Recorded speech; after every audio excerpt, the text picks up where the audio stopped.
seems I shatter our dreams with some careless word or foolish lie. Me and my girl, we've got each other, whatever life may send us.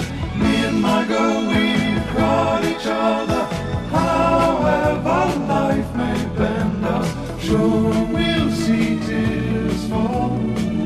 Love never was all rainbows, but there'll always be me and my girl and me.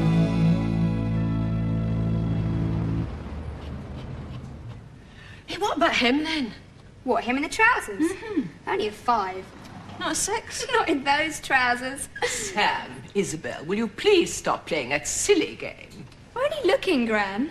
Looking at men might be acceptable. Giving them marks out of 10 is not. Didn't you look at men when you were young, Gran? On the contrary, my dear girl, they looked at me. Hey, Sam, look at this one coming. He's an 8. Ah, a definite 8. Mm. And from this angle, he could even be a 9. Samantha. Sorry, Gran. It's all right. Isobel and I are off to lunch now. Oh, I thought all 3 of us were going together.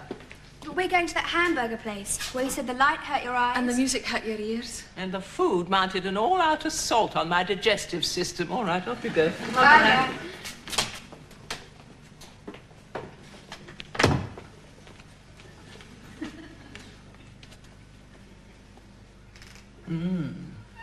A 9. Definitely a 9. Oh, Mr. Harrop, you just missed Sam and Isobel. I know, we saw them outside. And I gave them a big hug and a kiss. Good news then, is it? Yep, we got it. We certainly did. We got out there to get it. It was there to be got, and we got it. Got it.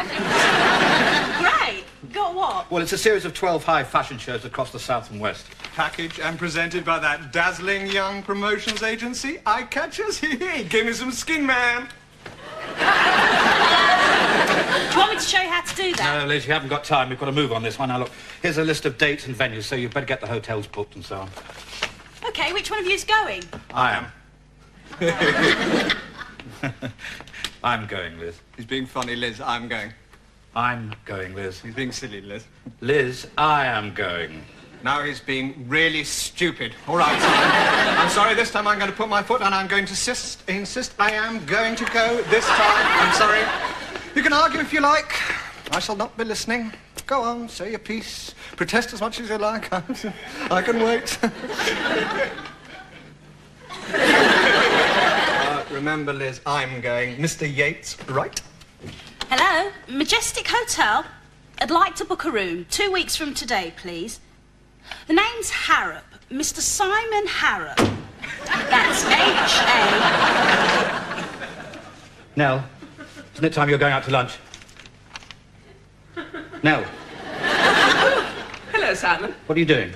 Oh, just looking. Now, look here, Simon. Now, just a second, Derek. Just let me get rid of Nell first. Did you do what with Nell? Nell will have to wait. Nell will have to do what? Now, look, Derek, I've had a very hard week. Please do not make it any harder. We agreed, Simon. The next decent job that came up would be mine, and this fashion thing is it. I deserve it, Simon. I deserve the responsibility, the authority. The models? Yes, all right, the models. It's always the same. You do all the glamorous things while I sit in the office fiddling with the computer, playing Space Invaders with the VAT returns. It's not fair. Now, Derek, I shall say this just once. This is a fashion job, so therefore it is very important that our representative looks stylish, smart, and fashionable. You have just described me to perfection. You must be out of your brain. What's wrong with the way I look? Now, would you look at me, please? Would you give me your opinion? How do I look? Be honest. I'd say 2.5 at best. What on earth is she on about? Derek, let me ask you something. Did you actually choose those shoes you're wearing? Well, Muriel picked them out. Yeah. And the tie? Birthday present. From Muriel. Yeah. And the suit? Well, Muriel. Yeah, and one last thing, Derek. Who cut your hair? I'm not going to tell you. Oh, Simon. Oh, what have I done now, Nell? You've upset him. You've wounded his Pride, and you've disappointed him. Well, there's one thing you can't accuse me of. What? It wasn't me who cut his hair. Now, come on, Mr. Yates, try it again.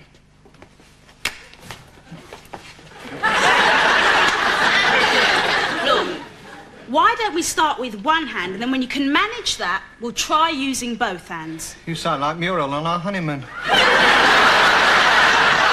You've got to try. Well, what's the point, according to Flash Harry in there? I got about as much style as a wet sheep on Bodmin Moor. I always thought I dressed rather nicely. Well, you do, for someone who dresses like you. I can't wear modern stuff, Liz. I haven't got a modern face.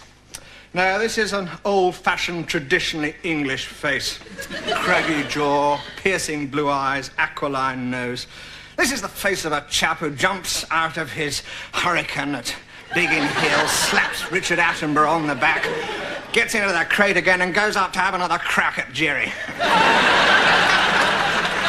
Jerry who? Oh, never mind. So, Mr. Harrop says you can't go because you don't look right. Yes, that's how our partnership works, Liz. True equality. I do exactly what he says. Well, why don't you do something about it?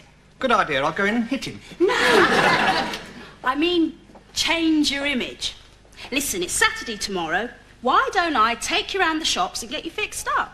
Thanks, Liz, but with this face. Oh, don't worry. I'll choose stuff that will tone in with your craggy jaw and your piercing blue nose. Eyes. Piercing blue eyes. Whatever. Worth a try, though, isn't it? Yeah, I suppose so. Yes. Put one over on Flash Harry in there. OK, Liz, you're on. Whee! Oh. Take my advice, Simon. Let Derek do the shows. Nell, he'd be hopeless. No, he wouldn't. He's quite competent. Yesterday, you called him a blithering idiot. Did I? Well, yes, he is. So are you. Blithering idiots should stick together. I'm sorry, Nell, but no. Now, business, you know? Oh, yes, of course. How much? What? Third Friday in the month again. Time for me to top up my investment in eye catchers. Pull you out of the financial abyss, as usual, I suppose. How much do you need? Well, actually, Nell, I've been meaning to talk to you about this. Been a bad month, has it? Well, come on, what's the damage? Don't worry about how much it is. Actually, Nell, it's not very much. Just the usual, then. Well, it's not even that, actually. Oh, well, how much? Well, actually... And do stop saying actually. Sorry.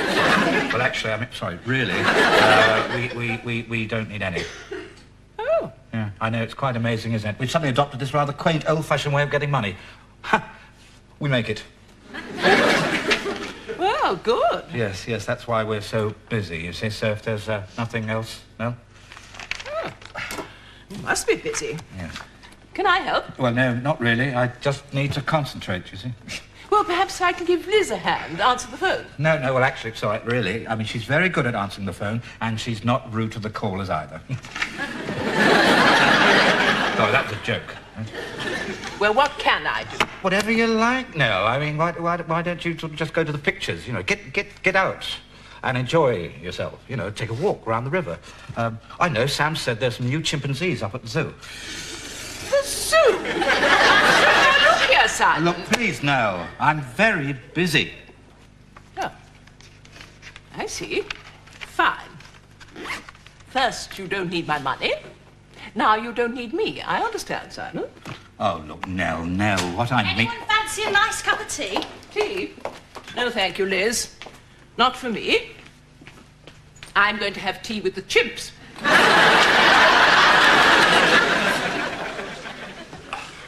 What's the matter, Dad? Bad day? No, not bad. More lousy. What happened? Well, I had a flaming row with a resident nitwit. Oh, poor Uncle Derek. Yeah. I even managed to upset your gran. Oh, no. How? Well, you know, she put up the cash for eye catchers and kept us going when things were a bit dodgy. Well, now we can stand on our own feet. We don't need her help anymore. And, I had to tell her that. Oh, dear. Oh, Sam, don't look at me like that. Honestly, I was tactful, I was pleasant, I was kind. Oh, dear, were you really? Yes. Yes, and then she stormed out. Still, I don't think any real harm was done. You know your gran. She's like a rhinoceros. Yes, that explains the big horn in the middle of her forehead. I meant, as you know very, very well, that she's got a very thick skin. I don't know, she can be quite sensitive. I know. Underneath that tough exterior, she's really a pussycat.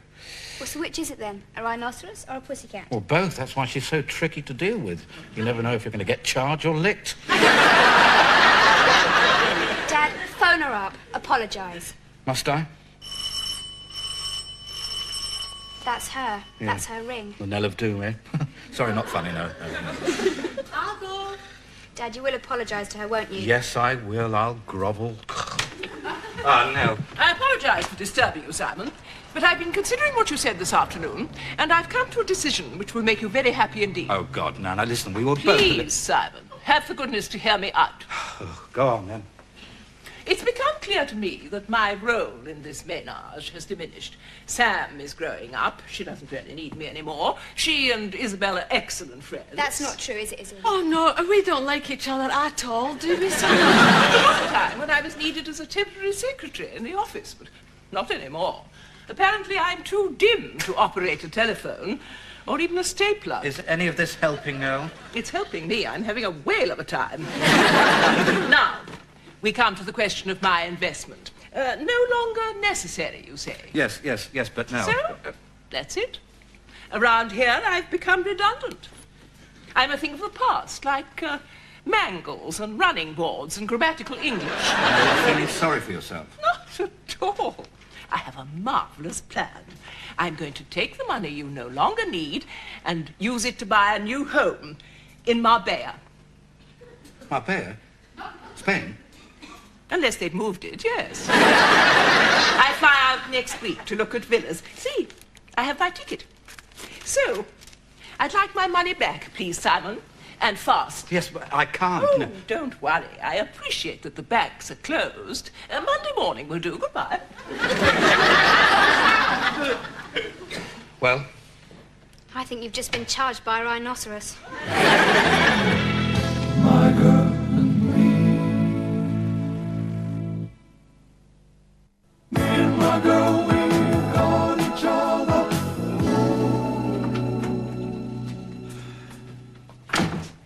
Listen, Dad, can I talk to you? Of course you can. Go ahead. Stop doing that. You know you can't talk when you're cooking. Excuse me, of course I can. It's just going to be a simple omelette, and I can do it and talk at the same time.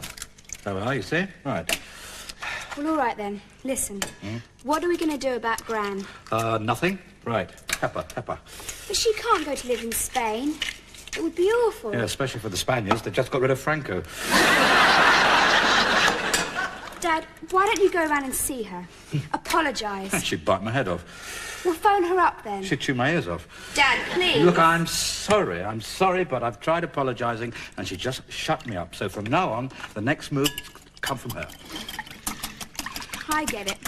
You won't apologise to her unless she apologises to you for not letting you apologise to her. Right, a little bit of cheese, and it'll soon be ready. Right.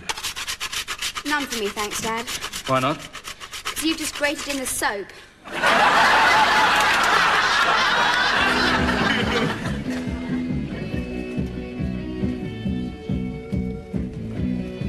Come on, Mr. Yates, try them on. Don't look, Liz. I can't see nothing, honest. All right. Core, ain't you got knobbly knees? Just joking, Mr. Yates. My normal tailor one gets a real room, a full-length mirror, a lock on the door, and a male assistant. Right, let's see. I look ridiculous. Let's just forget it. Now, come on, Mr. Yates, remember what you said. You deserve this fashion job. You deserve the authority, the responsibility. The models? Right. Wow, you look really good. I suppose so. Right, get them off and we'll try some shirts. They all right? Yeah, we'll have them and we want to see some shirts and tops too. Right. You'll need new underpants too.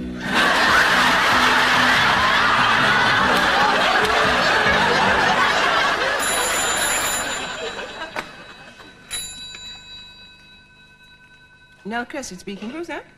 Oh, hello, Gran. It's only me. Oh. Buenos dias, senorita. Oh, stop it, Gran. You're not really going to Spain, are you? Oh, yes, I am. I say, is that awful father of yours listening in? No, he's gone down the pub. Oh, taken refuge in drink, has he? I see. Listen, Gran, Dad's really upset. Is he? Good. No, he's terribly, terribly upset. Splendid. He's really heartbroken. Don't stop. I'm enjoying this. It's true. I mean, this morning, he went into the kitchen and he broke several things. Really? Well, he cracked them. Oh, dear, what a pity. So, is that all right then? I mean, if Dad's really sorry, then you won't go to Spain, will you? No, of course not. And you'll leave your money in eye catchers? Yes, indeed. And everything will be just like it was before? Everything will be just as it was. Oh, great. As soon as your father apologizes. Liz, Yeah? I want to go home. Now stop fussing, Mr. Yates. If you're going to have new clothes, you've got to have your hair done too. I don't see why. If you paint the walls of your house, you don't have to put a new roof on it. You do if the rafters are showing through. Oh, thank you very much indeed. Who's that over there? Chap who thinks he's Lionel Blair. Oh, that's Jason. He's the stylist. He's the one doing your hair. God, I'm glad he doesn't sell trousers. Jason! Dear, dear, dear. Liz, I'm going home. It's all right. Right, Jason. What about it? Well, we could have a few highlights to give the head some interest. Bring the front forward to balance the nose. Look, Leave the sides to grow a bit to cover as much of the ears as we can. why don't I just put my head in a paper bag? You did this anyway. Who cut your hair for you? Not going to tell you. His wife. His wife? Your wife? Yes, my wife. You know what a wife is, don't you? Or do you? I've had 3 of them. 3? Now, this is Clarissa. You go off with her for shampoo. 3 wives? Yes. Good. Great. And Clarissa, love, don't rub too hard. There's little enough to go on as it is. Isobel? Isobel?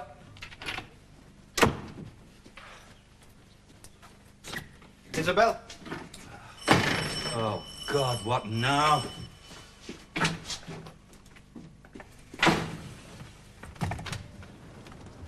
You. Oh, dear. Well, at least that's a term of affection. Oh, do come in, Nell. I had a phone call from Isobel. She said come at once. Yes, me too. She got me out of the pub. Good heavens. Thank you. She said it was a dire emergency. That's what she said to me. Well, the last time Isobel had a dire emergency, there was a spider in the bath. Oh, Mr. Harrop, Mrs. Crescent, thank heaven you've come. Calm down, Isobel. Now, what's this dire emergency? What's this? This letter. It was in Sam's bedroom. Let me see that. Excuse me, Nell. Well, what does it say? This is what I'm trying to find out. Well, read it out loud. This is not Jackanory, you know. All right, all right. Dear Dad. And Gran. Yes, and Gran. I was going to say and Gran. Dear Dad and Gran, I have decided that as you two are behaving like children, I shall behave like an adult. I shall go away until you come to your senses. Please do not try to fire me.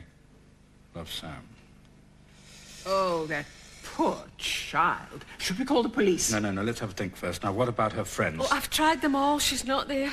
Oh, you know, this is all my fault. No, Nell, it's all my fault. No, it's mine. Nell, she is my daughter, and it's all my fault. You forget she's my granddaughter. I insist on my share of the blame. Look, Nell... Excuse me, if you two are going to have another row, would you like me to leave? I'm sorry, Isobel. If only I hadn't come up with all that nonsense about Spain. You mean you're not going to Spain? Good Lord, no. The place is full of lizards and people from Peterborough. But Nell, you had your tickets. Oh, no. You mean this? Yeah. My Reader's Digest prize-winning draw. Well, that's very good, that is. Oh, I don't know. The odds against my actually winning anything... No. I mean, well, you know what I mean. I'm glad you're not going. Are you? Yeah. And what I said about your money wasn't strictly accurate. We can still use it, but there's something we need even more. I see you. Oh, Simon. Do you know, there are brief moments when I vaguely sense what my poor daughter saw in you. Thanks. Oh, I must go and tell Sam. She'll be so pleased.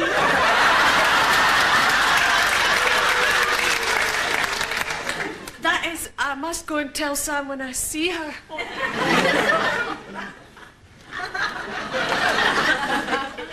Isobel, where exactly is Samantha? I don't know exactly. All right, then approximately, you know, where is Samantha? Well, approximately, that is roughly, you know, without being too exact about it. Well, yes. She's in her bedroom. But you said... No, I didn't. No, she didn't. Didn't. She just said the note was in the bedroom. You see, Mr. Harrop, Sam said there was no need to actually run away, because when you and Mrs. Creswick got the note, you'd get all sloppy and stop quarrelling and... All sloppy? I don't think you'd better say any more, Isobel. Sam, I'll give you 10 seconds to come down here. Nell, you'd like to pop upstairs to the loo, wouldn't you? Would I? Oh, yes. So I would.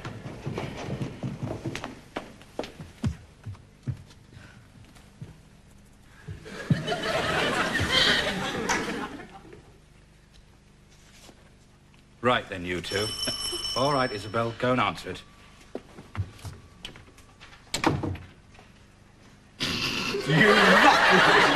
You frightened me half to death. Oh, good. Did I really? Yes, you did, really. And there's no need to look so pleased about it, you.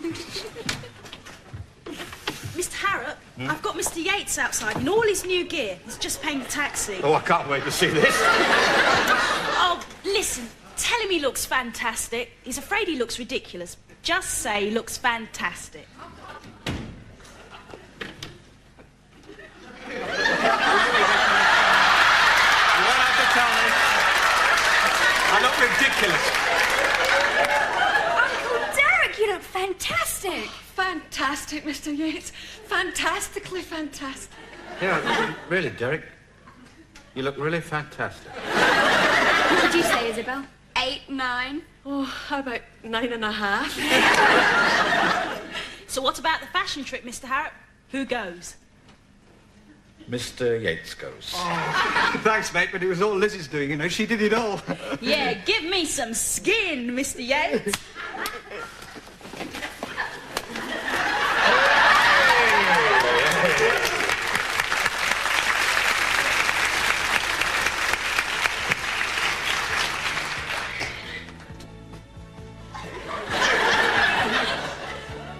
Hello, Derek. Now.